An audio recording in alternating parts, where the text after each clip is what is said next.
Alhamdulillah. Alhamdulillahi nahmaduhu wa nasta'inuhu wa nastaghfiruhu wa na'udhu billahi min shururi anfusina wa min sayyiati a'malina. Man yahdihillahu fala mudilla lahu wa man yudlil fala hadiya lahu. Ashhadu an la ilaha illallah wahdahu la sharika lahu wa ashhadu anna Muhammadan abduhu wa rasuluhu wa ma ba'd. Faqad qala Allahu ta'ala fil Qur'anil azim wal furqanil majid. A'udhu billahi minash shaitanir rajim. Bismillahir rahmanir rahim. Rabbi shrah li sadri wa yassir li amri wahlul 'uqdatam min lisani yafqahu qawli. அன்புக்குரிய சகோதர சகோதரிகளே, உங்கள் மீது அல்லாஹ்வுடைய அன்பு மருளும் உண்டாகட்டுமாக. அஸ்ஸலாமு அலைக்கும் ரஹ்மத்துல்லாஹி வபரகாத்துஹு. அல்லாஹ்வுடைய மாபெரும் கிருபையால் அவனுடைய புனித ஆலயத்தை தரிசிப்பதற்காக அந்த பயணத்திற்கு தயாராவதற்காக நாம் எல்லாம் இங்கே அதனுடைய ஒழுக்கத்தை பற்றியும் ஒழுங்குகளை பற்றியும் அறிந்து கொள்வதற்கு இந்த சபையிலே கூடியிருக்கிறோம். இன்ன சஃபாவல் மருவத்தை மின் ஷாயிரில்லா, சஃபாவும் மருவாவும் அல்லாஹ்வுடைய சின்னங்கள் என்று அல்லாஹ் திருமறையிலே சொல்லுகிறான். அல்லாஹ்வுடைய அத்தாட்சிகளை சின்னங்களை பார்க்க நாம் புறப்பட இருக்கிறோம். நம்ம சாதாரண இடத்துக்கு போகலை. மற்ற பள்ளிகளை போன்று காபத்துல்லா கிடையாது. அதற்குன்னு தனி சிறப்புகள், அந்தஸ்துகள், புனிதங்கள், அல்லாஹ்வுடைய கருணைகள், கிருபைகள் என்று அந்த இடத்துக்குன்னு பிரத்யேகமான பல சிறப்புகள் அந்த இடத்துல அல்லாஹ் வைத்திருக்கிறான். நபிமார்கள் வாழ்ந்த இடம், நபிமார்கள் பிரச்சாரம் செய்த இடம், ஒட்டுமொத்த இந்த உலகத்திற்கு நேர்வழி காட்டுவதற்காக அமைக்கப்பட்ட ஆதம் அலைஹிஸ்ஸலாத்தால் முதல்ல நிர்ணயிக்கப்பட்ட எழுப்பப்பட்ட அல்லாஹ்வுடைய ஆலயம். அப்போ உலகத்தில் முதல்ல கட்டப்பட்ட அல்லாஹ்வுடைய பள்ளிவாசலை பார்ப்பதற்கு நாம் செல்கிறோம். அவனை வணங்குவதற்காக நாம் செல்ல இருக்கிறோம். அங்கே பல அத்தாட்சிகளை பார்க்க இருக்கிறோம். நபிமார்கள் வாழ்ந்த இடம், அவர்கள் இந்த ஏகத்துவத்தை மக்களுக்கு சொன்ன அந்த களம், இதையெல்லாம் தான் நம்ம கண்கூடாக கேள்விப்பட்டிருக்கிறோம், பயான்களை கேட்டிருக்கோம், சரித்திரத்தை படித்திருக்கிறோம். ஆனால் அந்த புனித தலத்தை, அல்லாஹ்வுடைய அத்தாட்சியை நேரடியாக பார்க்கக்கூடிய, பூமியில் அல்லாஹ்வுடைய அத்தாட்சியை நேரடியாக பார்க்கக்கூடிய ஒரு இடம் இருக்குது என்று சொன்னால் அது காபத்துல்லா தான். அங்கே ஏனைய அத்தாட்சிகளை நீங்கள் போய் பார்க்கலாம். அல்லாஹ்வுடைய மார்க்கம் இஸ்லாம் என்பது உண்மையான மார்க்கம்தான். படைத்த இறைவன் அல்லாஹ் ஒருவன் தான், அவனை தவிர வேறு கடவுள் கிடையாது. சர்வ உலகத்தையும் படைத்து பரிபாலித்து ஆட்சி செய்யக்கூடிய அகிலத்தாரின் இறைவனான அல்லாஹ் தான் ஒருவன் என்பதை பறைசாற்றக்கூடிய இடமாக அந்த காபத்துல்லா ஹரம் ஷரீஃப் விளங்குகிறது.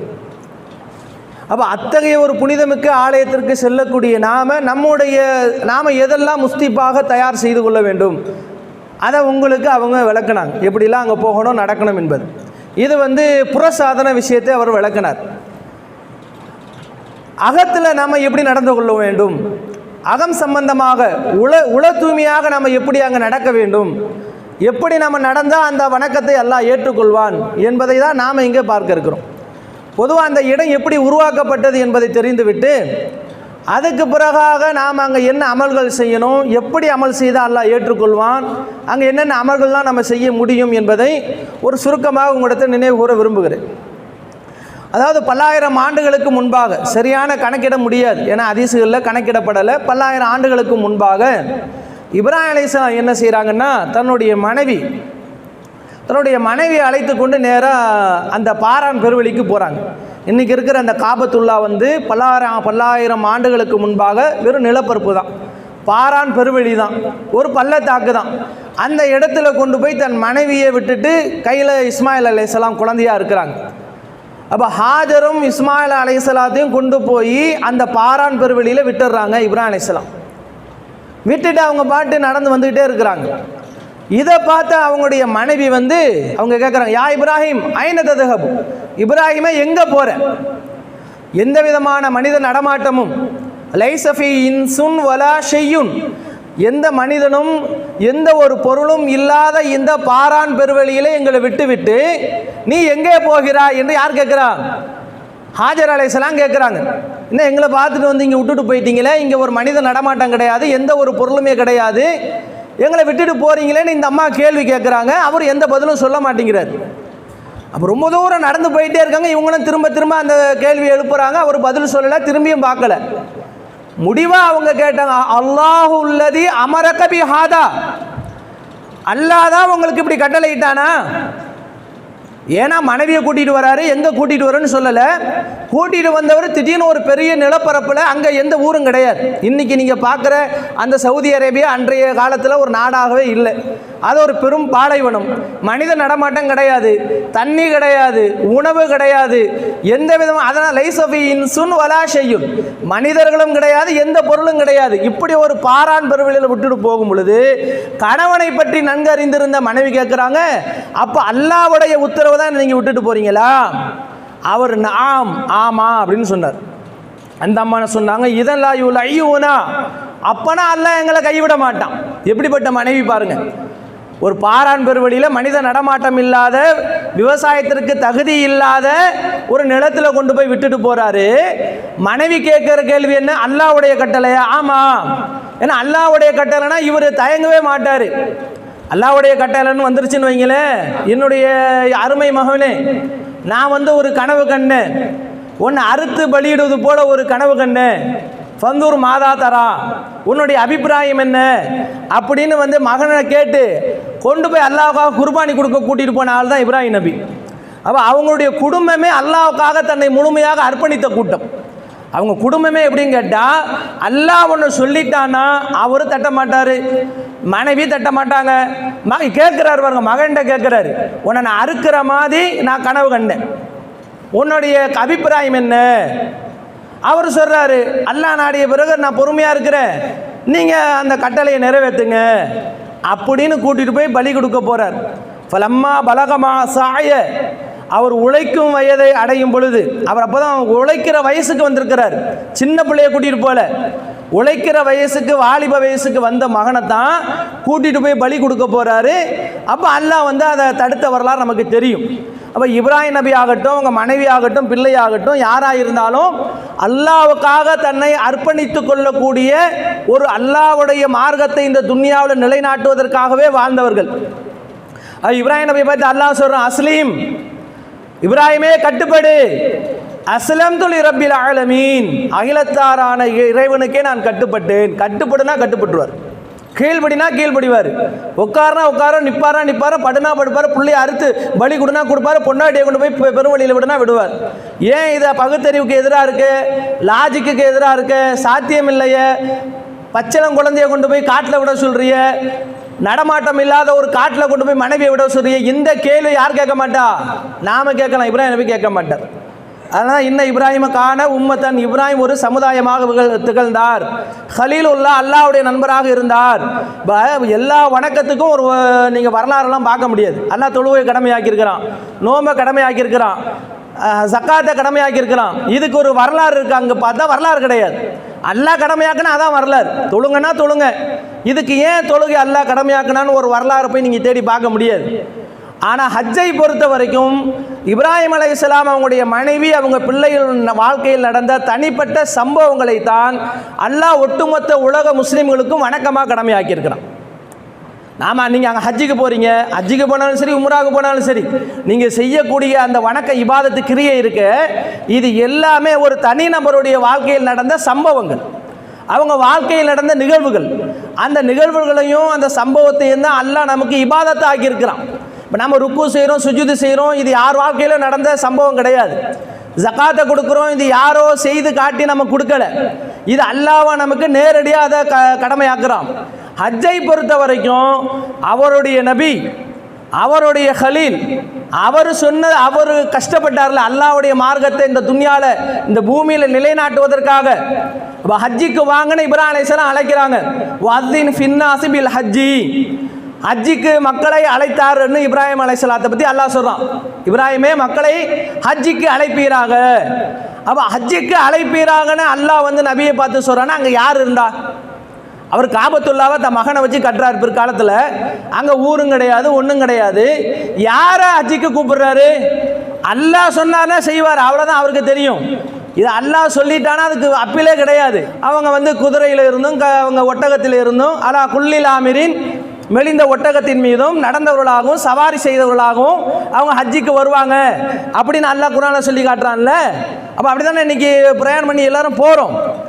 அப்போ அவர் அவர்கிட்ட விட்ட உத்தரவை அவர் நிறைவேற்றியதுனால தான் அவருடைய தியாகத்தை, அவருடைய கஷ்டத்தை, அவருடைய அர்ப்பணிப்பை, அவருடைய உழைப்பை, அவருடைய கொள்கை உறுதியை, அவருடைய உண்மைத்தன்மையை, அவருடைய தியாகத்தை பறைசாற்றுவதற்குத்தான் ஒட்டுமொத்த இஸ்லாமிய சமூகத்திற்கும் வணக்கமாக அதை வடிவமைத்து உலக அழிவு நாள் வரைக்கக்கூடிய மூமின்களுக்கு வணக்கமாக, அந்த வணக்கத்துக்கு மறுமையில் பகரமாக சொர்க்கத்தையும், ஏன்னா ரசூலா சொல்றாங்கல்ல, ஹஜ்ஜுல் மப்ரூர், ஒப்புக்கொள்ளப்பட்ட ஹஜ்ஜிக்கு சொர்க்கத்தை தவிர வேறு கூலி இல்லை. ஒப்புக்கொள்ளப்பட்ட ஹஜ்ஜி, அந்த ஹஜ்ஜை கரெக்டான முறையில் நீங்கள் செஞ்சீங்கன்னா உங்களுக்கு சொர்க்கமா. அப்போ சொர்க்கத்தை பெற்று தருவதற்கு அங்கே என்ன இருக்கு? அல்லாஹ்வுடைய ஆலயம் இருக்கு. ஆலயத்தில் அங்கே நடக்கிற அந்த கிரியெல்லாம் எது தொடர்பாக இருக்கு? எல்லாம் இப்ராஹிம் அலைஹிஸ்ஸலாமுடைய வாக்கு நடந்த பிரச்சனை. அப்போ நீண்ட தூரம் போய் நின்றுக்கிட்டு அவர் என்ன சொல்றாரு? இப்ராஹிம் அலைஹிஸ்ஸலாம் கையை தூக்கி அல்லாஹ்விட்ட துவா செய்கிறார். ரப்பனா இன்னி அஸ்கன்து ஃபி துர்ரியதி, என்னுடைய சந்ததிகளை நான் குடியமர்த்தி விட்டேன். விவசாயத்திற்கு தகுதி இல்லாத பள்ளத்தாக்கிலே என்னுடைய குடும்பத்தாரை நான் குடியமர்த்தி விட்டேன். நீ தான் அவங்கள பார்த்துக்கணும்னு கையேந்தி அல்லாஹ்விட்ட துவா செஞ்சுட்டு போறார். அப்போ தன்னுடைய பிள்ளையை எதற்காக அங்கே போய் குடியமர்த்தினார்? மனைவி எதற்காண்டி குடியமர்த்தினார்? ரப்பனா லியுகீமுஸ் ஸலாத்த, தொழுகையை நிலைநாட்டுவதற்காக. உன் புனித ஆலயத்தின் அருகிலே, விவசாயத்திற்கு தகுதி இல்லாத இந்த புனித ஆலயத்திலே உன்னை வணங்குவதற்காக வேண்டி என்னுடைய குடும்பத்தாரை நான் அங்கே குடியமர்த்திருக்கிறேன். நீங்கள் சூரத்து இப்ராஹிமில் நீங்கள் 37வது வசனத்தை எடுத்து பாருங்க. எதற்காக வேண்டி தான் பொண்டாட்டி பிள்ளையை கொண்டு போய் அங்கே விட்டாராம்? அல்லாஹ்வை வணங்குவதற்காக அங்கே ஒரு ஆலயம் எழுப்பப்பட வேண்டும். அல்லாஹ்வுடைய ஆலயங்கள் இருக்குது. ஆதம் அலைஹிஸ்ஸலாம் கட்டின ஆலயம் இருக்குது, சிதிலடைஞ்சு இருக்குது, மக்கள் நடமாட்டம் இல்லாத ஒரு பாலடைந்த ஒரு காடாக இருக்கிறது. இப்போ அந்த இடத்துல இவங்க போய் தங்கணும், அவங்க அங்கே தங்கணும், அங்கே வாழணும், அதற்கு பிறகு அங்கே வளம் பெறணும். போகிற வர மக்கள் எல்லாம் அங்கே குடிபெயர்ந்து அங்கே ஒரு கூட்டமாக குழுவாக வாழ்ந்து அது ஒரு கிராமமாக, நகரமாக, பெருநகரமாக, மாநகரமாக, சிறு வட்டமாக, மாவட்டமாக, மாநிலமாக, பெரு நாடாக இன்னைக்கு உருவாயிருக்கு. அப்படி தான் உருவாயிருக்கு மக்கா. எப்படி இருந்தது? ஒரு காலத்தில் காடாக இருந்தது. அந்த காடாக இருந்த அந்த நாடை, அந்த பாரான் பெருவெளியை, மக்கள் நடமாட்டம் இல்லாத அந்த பாலைவனத்தை உருவாக்கிய அந்த தியாகி யார்? ஒரு பெண்ணு தானே.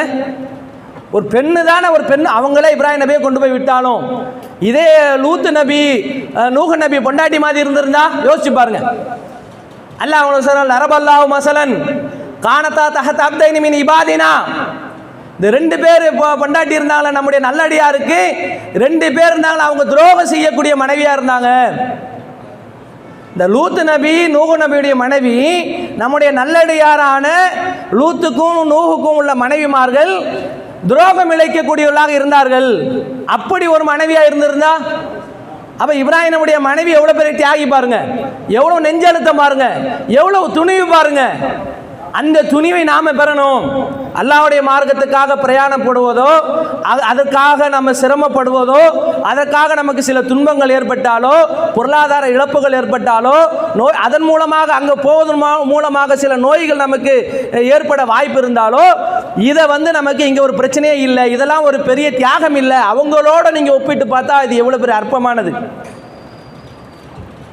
அப்போ இதை நீங்கள் விளங்கி கொள்ளணும். ஏன்னா அந்த அந்த அந்த இறையச்சம் நமக்கு தேவை. ஏன்னா நம்ம எந்த ஒரு காரியத்தை செய்தாலும் அதில் அல்லாஹ்வுக்கு எந்த விதமான நன்மையும் கிடையாது. லா யனாலல்லாஹு லுஹூமுஹா வலா திமாவுஹா வலாக்கின் யனாலுஹு தக்வா மின்கும். நீங்கள் நீங்கள் குர்பானி கொடுக்கும் பொழுது பிராணி அறுக்கிறீங்களே, அதோடைய ரத்தமோ இறைச்சியோ அல்லாஹ்வை போய் அடைவது கிடையாது.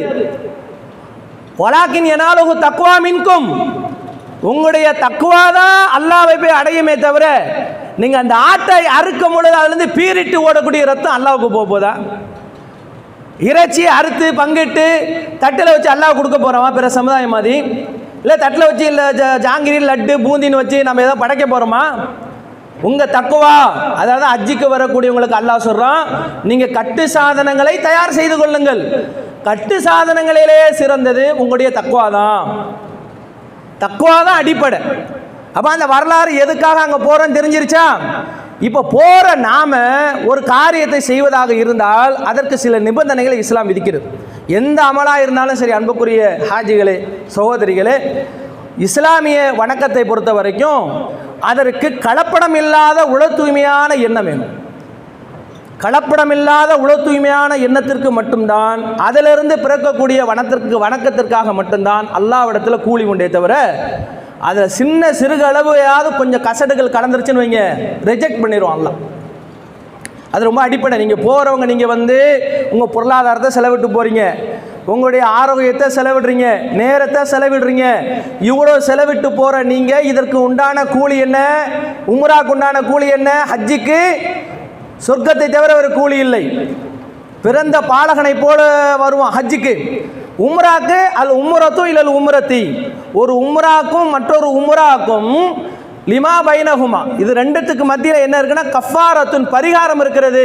அல் உம்ரத்து இல்லல் உம்ரத்தி கஃபாரத்துன், ஒரு உம்ராவிலிருந்து மற்றொரு உம்ரா வரை பரிகாரமாகும். லிமா பைனஹுமா, அதற்கு மத்தியில் நீங்கள் செய்த சிறுபாவங்கள் பரிகாரம் உங்களுக்கு.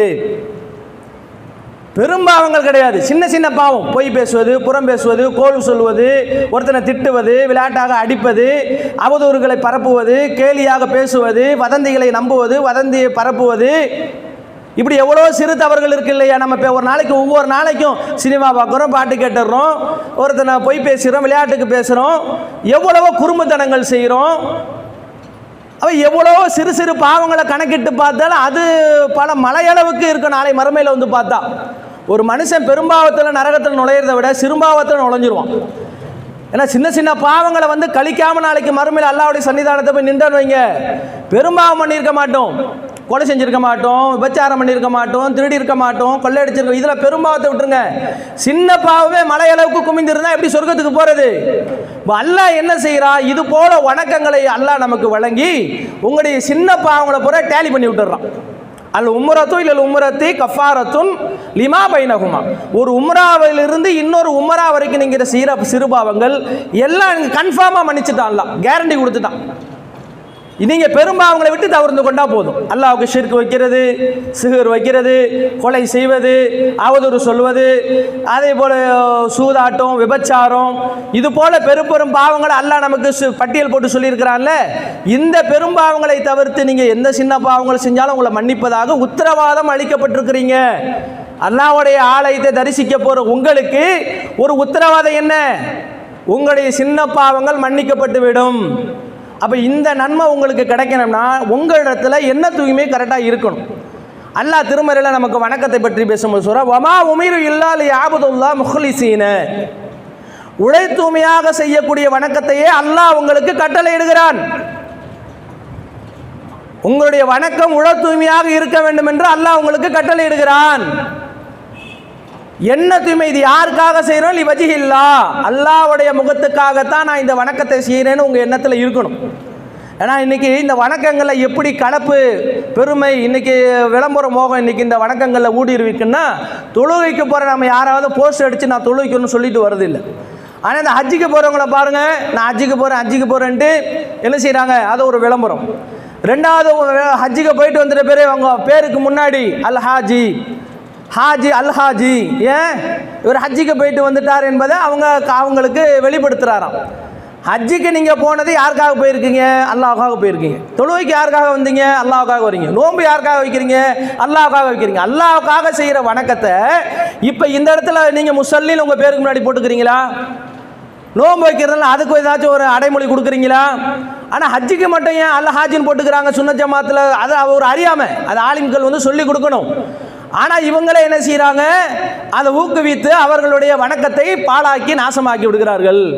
அப்போ அதனால என்ன ஆகுது? பல பெண்கள் உம்ராவுக்கு போன, உனக்கு எத்தனாவது உம்ரா? எனக்கு இது 7வது. உனக்கு எத்தனை? இது எனக்கு 9வது. அப்போ வந்து பெருமையாக அதை நம்ம சொல்கிற அளவுக்கு மனநிலைகள் மாறிடுச்சு. எதுக்காக உம்ராவை போகிறோம், எதுக்காக இவ்வளோ பயணம் செய்கிறோம் என்பதை மறந்து இதை ஒரு எண்ணிக்கை அதிகமாக இருந்தால் அது ஒரு கௌரவமாக, பெருமையாக, அப்போ மனநிலை சைத்தான் மாற்றி விட்டுருவான். உங்கள் வணக்கத்துக்கு நாளை மறுமையில் கூலி கிடைக்க விடாமல் தடுக்கிறது அவன் வேலை. நன்மையை சம்பாதிக்கணும் நாம பாடுபடுறோம்.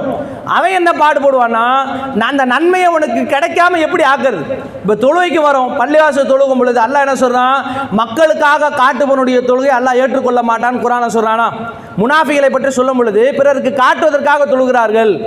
தொழுகை அல்லாஹ்வுக்காக, சுஜிதுருக்கு அல்லாஹ்வுக்காக செய்கிறோம்.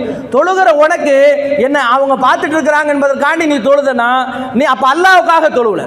ஒருத்தன் தர்மம் செய்கிறார், அல்லாஹ்வுக்காக செஞ்சால் கூலி கொடுப்பான். என்ன 4 பேர் புகழணும், வள்ளல்னு என்ன பல பேர் வந்து போற்றணும், எனக்கு போஸ்டர் அடித்து ஒட்டணும்னு ஒருத்தன் தர்மம் பண்ணானா இவனுக்கு அல்லாஹ் மறுமையில் கூலி கொடுப்பானா?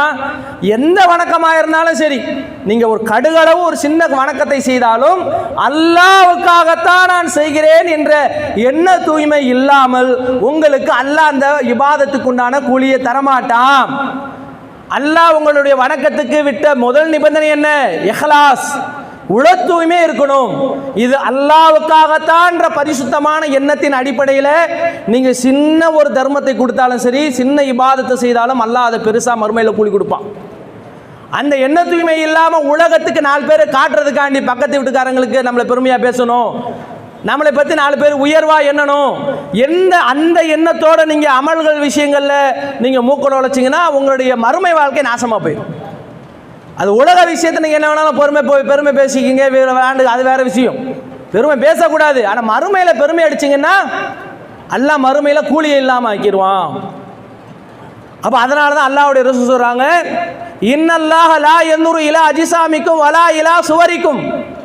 அல்லாஹ் உங்கள் தோற்றங்களையோ உங்களுடைய சூரத்துகளையோ பார்ப்பதில்லை. வலாக்கின் யன்துருல்லா இலா குலூபிக்கும் ஆமாலிக்கும். உங்களுடைய எண்ணங்களையும் உங்களுடைய அமல்களையும் தான் பார்க்குறான். அல்லாஹ் நமக்கு கூலி தருவதற்கு உள்ளத்தை தான் பார்க்குறான். எத்தனையோ சகாபாக்கள் வறுமையில் இருந்து தர்மம் செய்வதற்காக உழைத்துட்டு கொண்டு வந்து ஒரு கை பேரிச்சம்பழத்தை கொண்டு வந்து கொடுத்தாங்களே ரசூலா கிட்ட. அதை வாங்கி என்ன செஞ்சாங்க, அந்த குவியலில் கொண்டு போய் வைக்கிறாங்க. அப்போ என்ன தூய்மை தான் முக்கியம், எவ்வளோ கொடுக்குற அமௌண்ட்டு நம்பர் முக்கியம் இல்லை. சின்னதாக செஞ்சாலும் அல்லாஹ்வுக்காக செய்கிற அந்த எண்ணப்பாடு தான், அந்த இறையச்சம் தான் அல்லாஹ்வுக்கு தேவையானது. இப்போ நாம் அழகாக ஆடை அணிஞ்சிருந்தால் மற்றவங்க பார்த்து நம்மளை ரெஸ்பெக்ட் பண்ணுவாங்க, மதிப்பு கொடுப்பாங்க, மரியாதை கொடுப்பாங்க. இது மனிதனுடைய அமைப்பு. அல்லாஹ் வந்து இந்த ட்ரெஸ்ஸை பார்ப்பானா, இந்த கலரை பார்ப்பானா, தோற்றத்தை பார்ப்பானா, கட்டு மாஸ்தான உடல் அமைப்பை பார்ப்பானா, செல்வத்தை உங்களுக்கு வசதி இருக்குன்னு அவன் பார்த்து ஆசைப்பட கல்வை பார்ப்பான். அல்ல எதை பார்ப்பான், உன் கல்வி எப்படி இருக்கு, இருளா இருக்கா ஒளியா இருக்கா, இறை நினைவோடு இருக்கா, பெருமைக்காக இதை செய்யறியா? நமக்கு தெரியாது யார் என்ன நோக்கத்துக்கு என்ன வணக்கங்கள் செய்கிறாங்க. இஸ்லாத்துக்குள்ளே இருக்கிறவங்களே இவர் உண்மையாகவே களிமா சொல்லி தான் அல்லாஹ்வுக்காக வந்திருக்கிறாரா இல்லை வேறு என்ன நோக்கத்துக்கு வந்தால் நமக்கு தெரியாது. அப்போ என்ன தூய்மை இல்லாமல் இந்த வணக்கத்தை யாராவது செய்திருந்தால் அதுக்கு மறுமையில் கூலி கிடைக்காது என்பதை விளங்கிக் கொள்ளுங்கள். அதுக்கு அடுத்ததாக இந்த வணக்கத்தை பொறுத்த வரைக்கும் பொருளாதாரம் செலவிட்டு செய்கிற வணக்கம். இந்த ஹஜ்ஜி உம்ரா பொறுத்த வரைக்கும் பள்ளிவாசலுக்கு வந்து இப்படி தொழுதுட்டு போகிற நன்மை மாதிரி இல்லை, அதிகமான கூலியை எல்லாம் வச்சிருக்கிறான். இந்த நன்மையை பெறுவதற்காக அதுவும் இல்லாமல் ஒருத்தர் பயணப்பட்டு பிரயாணம் பண்ணி ஒரு பள்ளிவாசலுக்கு போகிறதா இருந்தால் அது உலகத்தில் 3 பள்ளிக்கு தான் போகலாம். ஒன்று ஹரம் ஷரீப் காபத்துல்லா, அடுத்ததா மஸ்ஜிதுல் நபவி, 3வது அல் அக்ஸா. இது 3 இடத்துக்கு தான் நீங்கள் பயணப்பட்டு போகலாம். வண்டி ஏறி ஃப்ளைட் ஏறி போகிறதா இருந்தால் இதுக்கு தான் நீங்கள் போகலாம். பயணப்பட்டு அல்லாஹ் நன்மையை கொடுப்பான்னு இதில் வந்து ஏன் உங்களுக்கு அனுமதிச்சிருக்கிறா, மக்கால தொழுதா உங்களுக்கு 1000 மடங்கு, மீன் அன்ஃபி சலாத்தின் மீன் அல்ஃபி சலாத்தின் 1000 மடங்கு நன்மை. இங்கே 27 மடங்கு நன்மையா?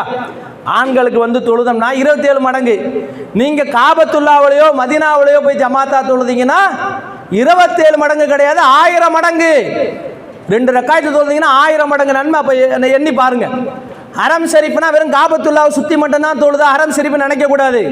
ஹரம் ஷரீஃபுடைய எல்லை முடிவு இருக்கு பாருங்க.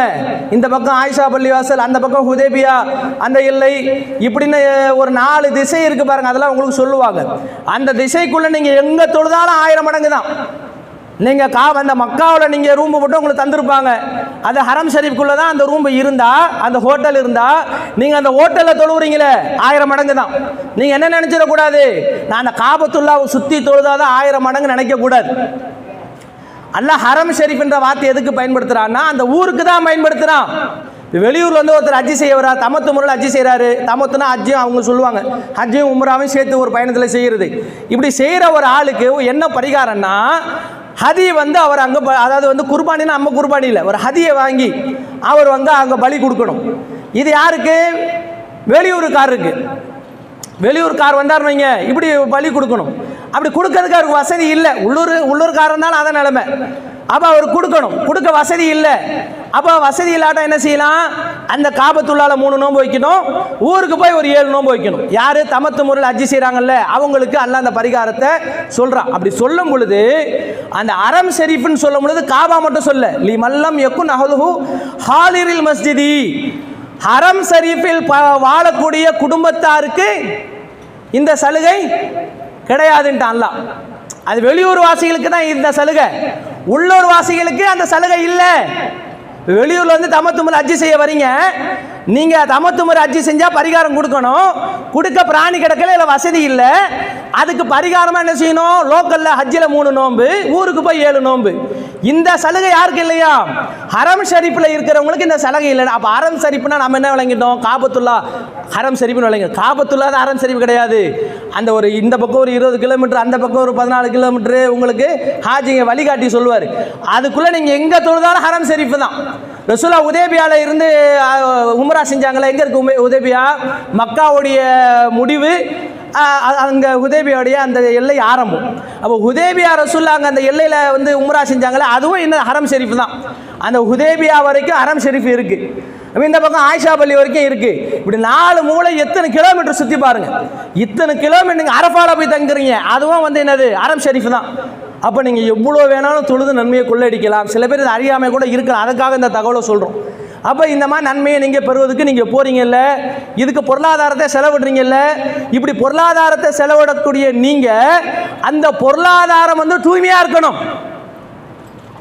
பொருளாதாரம் நீங்கள் வந்து என்ன விளங்கணும்? நம்ம செய்கிற வணக்கம் வந்து தூய்மையான வணக்கத்தை தான் அல்லாஹ் ஏற்றுக்கொள்வான். இன்னல்லாஹ் தய்யிபுன், அல்லாஹ் தூய்மையானவன். லா யக்பலு இல்லா தய்யிபா, தூய்மையை தவிர அல்லாஹ் வேறு எதையும் ஏற்றுக்கொள்வது இல்லை. தூய்மையை தவிர அல்லாஹ் வேறு எதையும் ஏற்றுக்கொள்வது இல்லை. அல்லாஹ் தூய்மையானவன், அல்லாஹ் கசடு இல்லாதவன், அல்லாஹ் பரிசுத்தமானவன். அவன் எப்படி தூய்மையா இருக்கிறானோ அத மாதிரி அவனுக்கு கொடுக்கிற வணக்கங்கள் தூய்மையா இருக்கணும். அதுல கசடு இருக்கக்கூடாது. அப்ப நாம ஹஜ்ஜிக்கு போற நாம யாரா இருந்தாலும் ஹராமான முறையில் சம்பாரிச்சு இப்படி ஹஜ்ஜுக்கோ உம்ராக்கு போனா அந்த வணக்கம் ஏற்றுக்கொள்ளப்படாது. ஒரு லாட்ரி சீட்டு யாரும் ஒருத்தர் பார்க்குறாரு, அந்த பணத்தை எடுத்து ஒருத்தர் ஹஜ்ஜிக்கு போகிறாரு, உம்ராவுக்கு போகிறாரு, அந்த ஹஜ்ஜு கூடுமா? கூடாது. வட்டிக்கு வாங்கி நீங்கள் இன்ட்ரெஸ்ட் வாங்கி பணம் பேங்கில் போட்டு அந்த இன்ட்ரெஸ்ட்டை வாங்கி எடுத்துகிட்டு ஹஜ்ஜிக்கு வரீங்க, உம்ராவுக்கு வரீங்க, உங்களுக்கு அது கூலி கிடைக்குமா? கிடைக்காது. இதெல்லாம் அல்லாஹ் நமக்கு ஹராம்னு சொல்லி தடுத்திருக்கிறானோ, ஹராமாக்கின வழியில் நீங்கள் பொருளாதாரத்தை ஈட்டி அந்த பொருளாதாரத்தின் மூலமாக நீங்கள் இது போன்ற வணக்கங்களை செய்தால், ஹஜ்ஜி ஆகட்டும், உம்ராகட்டும், சதக்காவாகட்டும், ஜகாத் ஆகட்டும், ஏற்றுக்கொள்ளப்படாது. நபிகள் நாயகம் ஸல்லல்லாஹு அலைஹி வஸல்லம் அதை தொடர்ந்து சொல்றாங்க, யா அய்யுஹல்லதீன ஆமனூ, நம்பிக்கையாளர்களே, குலு மின் தய்யிபாத்தி மா ரஸக்னாக்கும், தூய்மையானவற்றிலிருந்து நீங்கள் சாப்பிடுங்கள், தூய்மையானவற்றிலிருந்து சாப்பிடுங்கள். இதை யாருக்கு அல்லாஹ் சொன்னான் தெரியுமா? நபிமார்களுக்கு போட்ட கட்டளை இது. நபிமார்களுக்கு போட்ட கட்டளை தான் மூமின்களுக்கு அல்லாஹ் போட்டிருக்கான்.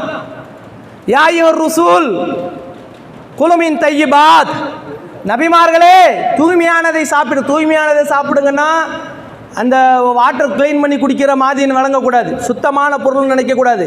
ஹலாலான முறையில் சம்பாத்தியத்தில் ஈட்டிய பொருளை நீங்கள் சாப்பிடணும். நம்ம உழைச்சி சாப்பிட்றதா ஹலாலாக இருக்கணும், ஹராமாக இருக்கக்கூடாது. டாஸ்மாக் வியாபாரம் பண்ணியோ, விபச்சார விடுதி நடத்தியோ, வட்டிக்கு வாங்கியோ, சூதாட்டம் நடத்தியோ, இப்படிப்பட்ட பிறருடைய உரிமை பறிப்பு, பிறருடைய பணம் சூதாட்டத்தின் மூலமாக வருவது, அல்லாஹ் தடுத்த வருமானத்தை ஈட்டி நீங்கள் இது போல தர்மத்தை செய்தாலோ, ஹஜ்ஜி செய்தாலோ, உம்ரா செய்தால் அதற்கு கூலி கிடைக்காது. ஹராமான முறையில் பொருளாதாரத்தை திரட்டி உங்கள் வாழ்க்கையை நீங்கள் வாழ்வாதாரத்தை அமைத்துக் கொள்ளக்கூடாது என்ற தடை யாருக்கு போட்டான்? அல்லாஹ். யா அய்யுர் ரசூல், நபிமார்களே, குலு மின் தய்யிபாத், தூய்மையானதை சாப்பிடுங்க. நபிமார்களுக்கு அல்லாஹ் அந்த கட்டளையை போட்டான். இதே கட்டளையை தான் யாருக்கு போட்டிருக்கிறான்? முஸ்லீம் ஆகிய நமக்கு போட்டிருக்கிறான். நீங்கள் வந்து தூய்மையான வருமானத்தின் மூலமாக தான் சாப்பிடணும். இது உங்களுக்கு மட்டும் சொல்லப்பட்டதில்லை, நபிமார்களுக்கு அல்லாஹ் அந்த கட்டளையை தான் போட்டான். அதை தான் உங்களுக்கு நான் சொல்கிறப்பான்னு ரசூல்லாவே ஆதாரத்தை எடுத்து காட்டுறாங்க. ஒரு நபி அப்படி காட்டணும் தேவையில்லை. நாம தான் பேசும்போது குர்ஆன் ஹதீஸ் ஆதாரம் காட்டும். நபி காட்டணுமா? அவங்க பேசுகிறதே வகி தானே. அவங்களே ஒரு ஆதாரத்தை காட்டி அதுக்கு ஒரு உவமானத்தையும் ரசூலுல்லாஹ் சொல்கிறாங்க. ஒரு புரியறதுக்கு ஒரு உதாரணத்தை சொல்கிறாங்க. சொல்லும் போது என்ன சொல்கிறாங்க, சும்மா தக்கர ரஜுல, ஒரு மனிதனை நினைவு கூறினார்கள். அவர் நீண்ட பிரயாணத்தில் ஒட்டகத்தில் பாலைவனத்தில் பயணம் பண்ணிட்டு இருக்கிறார். போனால் அவருடைய தலைமுடிலாம் இருக்குல்ல, அதெல்லாம் பரட்டையாக இருக்குது, உருவம்லாம் வந்து புழுதியால் படிஞ்சிருக்கு.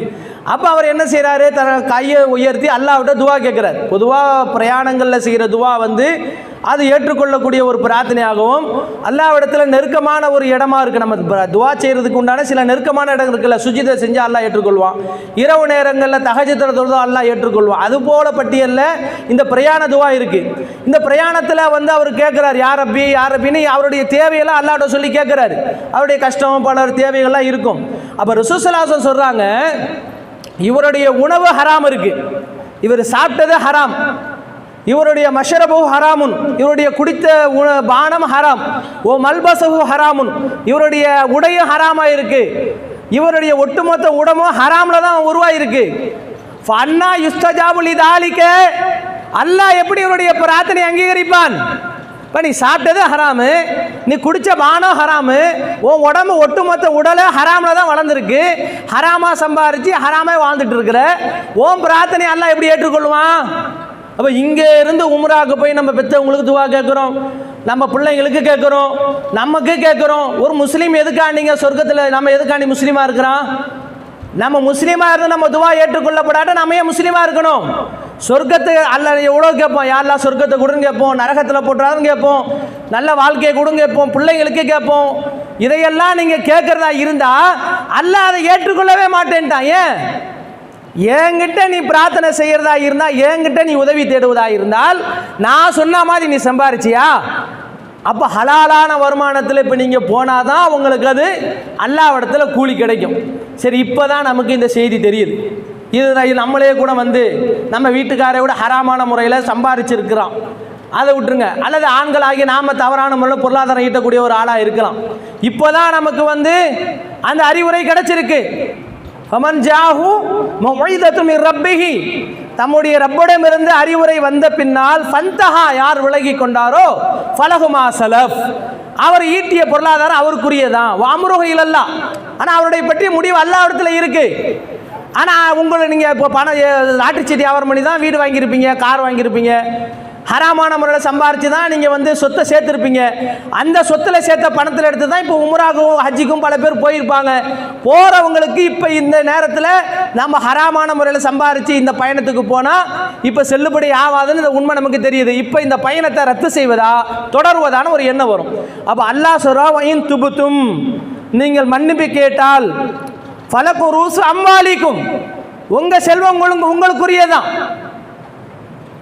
அதை வந்து அல்லாஹ் வந்து என்ன செய்ய மாட்டான், நீ ஹராமாக நம்ம சம்பாரிச்சிருக்கிறோங்க, இப்போ தான் நமக்கு அந்த அறிவுரை கிடைக்கிது. இப்போ ஏன்னா எல்லாருக்குமே எல்லா செய்தியும் போய் சேர்றது கிடையாது இல்லையா? இப்போ தெரிஞ்சிருச்சு, ஹராமான முறையில் சம்பாரித்து அதன் மூலமாக தர்மம் செய்தாலோ உம்ரா செய்தாலோ ஹஜ்ஜி செய்தாலோ கூலி கிடைக்காதுன்னு தெரிஞ்சு போச்சு. இப்போ போகிறதா நிறுத்துறதா?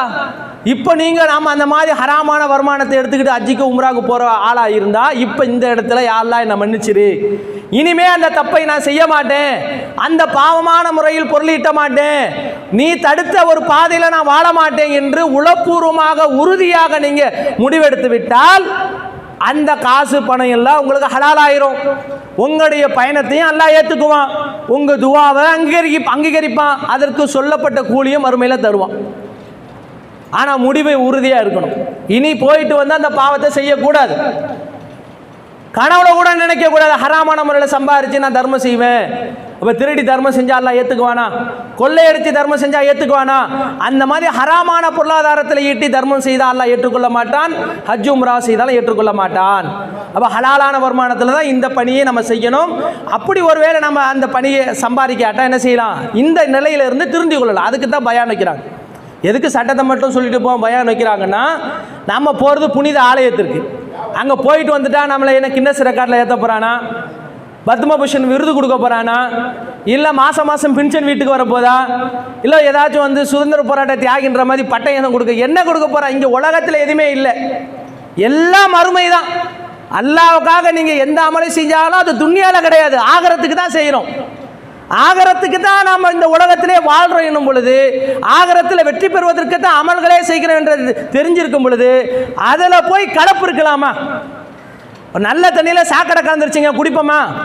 பாலில் ஒரு சொட்டு விஷத்தை கலந்து கொடுத்தாங்க, குடிப்போமா? பால் தான் விஷம் கலந்துருச்சு இல்லை?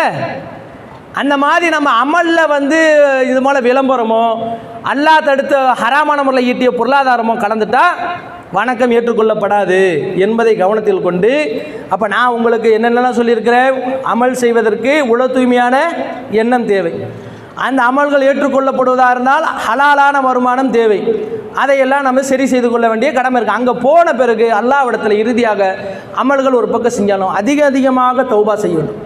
யா அய்யுஹல்லதீன ஆமனூ தூபு இலல்லாஹி தௌபத்தன் நஸூஹா, நம்பிக்கையாளர்களே அல்லாஹ்விடத்தில் களப்பற்ற முறையில் மன்னிப்பு கேளுங்கள். எவ்வளோ பாவம் செஞ்சிருப்போம், எண்ணிலடங்கா பாவம். நம்ம பாவத்தையோடு நாளைக்கு மறுமையில் அல்லாஹ்வுடைய முகத்தில் முழித்தா நமக்கு சொர்க்கம் என்பதற்கு கேரண்டி கிடையாது. அவ்வளவு பாவம் செய்கிற இந்த உலகத்தில் நம்முடைய இபாதத்துக்கெல்லாம் மறுமையில் கூலி கிடைக்குமா என்பதே சந்தேகம்தான். அப்படிப்பட்ட ஒரு உலகத்தில் வாழக்கூடிய நாம நம்முடைய அறியாமையும் நம்முடைய வெகுளித்தனத்தையும் இயலாமையும் பலகீனத்தையும் அல்லாஹ்விடத்தில் ஒப்புக்கொண்டு அவனிடத்தில் அதை முறையிட்டு மண்டியிட்டு மன்னிப்பு கேட்டு சரணடைந்தால் அல்லாஹ் உங்களை மன்னிப்பான். அல்லாஹ்வுடைய நேரடி பார்வையில் உள்ள இடம் இது. நேரடி பார்வைன்னா அல்லாஹ்வுடைய அத்தாட்சி காபத்துல்லா, நபிமார்கள் வாழ்ந்த இடம். அல்லாஹ்வுடைய தூதர் ஸல்லல்லாஹு அலைஹி வஸல்லம் சொல்லாலும் செயலாலும் கல்லாலும் அடிபட்டு உதைப்பட்டு அந்த உலகத்தில் ஏகத்துவத்தை சொன்ன புனித இடம் அது. அந்த புனித கணத்துக்கு போறீங்க, உலகத்தில் கோடான கோடி மக்களுக்கு அதை கண்ணால் பார்க்கக்கூடிய பாக்கியத்தை எவ்வளோ பேர் மக்களுக்கு தரல, அல்லாஹ் உங்களுக்கு தந்திருக்கிறான். அந்த இடத்துக்கு போனால் உங்க உள்ள எப்படி இருக்கணும், உங்க பேச்சு எப்படி இருக்கணும்? கெட்ட பேச்சு பேசக்கூடாது. அல்லாஹ் ஹஜ்ஜுக்கு போறவங்களுக்கு என்ன சொல்றான், அதெல்லாம் உம்ராக்கும். கெட்ட பேச்சு பேசக்கூடாது, பொய் பேசக்கூடாது, புறம் பேசக்கூடாது, உடலுறவு கொள்ளக்கூடாது, அங்கே இருக்கக்கூடிய புல் பூண்டுகளை கிள்ளக்கூடாது, வேட்டையாடக்கூடாது, நறுமணம் பூசக்கூடாது, மனைவி ஆசையாகவோ இச்சையாகவோ கட்டி பிடிக்கவோ முத்தம் கொடுக்கவோ கூடாது. உம்ராவாக இருந்தாலும் செய்யக்கூடாது. உம்ராவில் நீங்கள் 3 நாள் இருப்பீங்களா, உம்ராவுடைய சட்டத்தை சொல்லுவார். அந்த உம்ராவில் இருக்கும் பொழுது இதெல்லாம் செஞ்சிடவே கூடாது. அதிகமாக அல்லாஹ்வை தஸ்பீஹ் செய்ய வேண்டும். தல்பியா தவாப் செய்கிற வரைக்கும் தல்பியா சொல்லி கொண்டே இருக்க வேண்டும். மக்காம் இப்ராஹிம்ல நீங்கள் தொழ வேண்டும். தொங்கட்டம் அந்த சஃபா மர்வாக்கு இடையில சையு என்று சொல்லக்கூடிய தொங்கட்டம் ஓட வேண்டும். இறுதியாக முடியையோ அல்லது மொட்டையை அடித்துக்கொண்டு உங்கள் உம்ராவிலிருந்து விடுபட வேண்டும். இந்த நாளில் நீங்கள் எந்த விதமான அது எதுக்கு எஹ்ராம் ஆடன்னு ஏன் சொல்கிறாங்க? எஹ்ராம் ஆடனா என்ன, தடை செய்ய எதெல்லாம் நமக்கு ஹலாலாக இருந்ததோ நம்ம எஹ்ராம் சொன்ன பிறகு நமக்கு அதெல்லாம் தடை. அந்த ஆடைக்கு பேர் எஹ்ராம் ஆடை கிடையாது.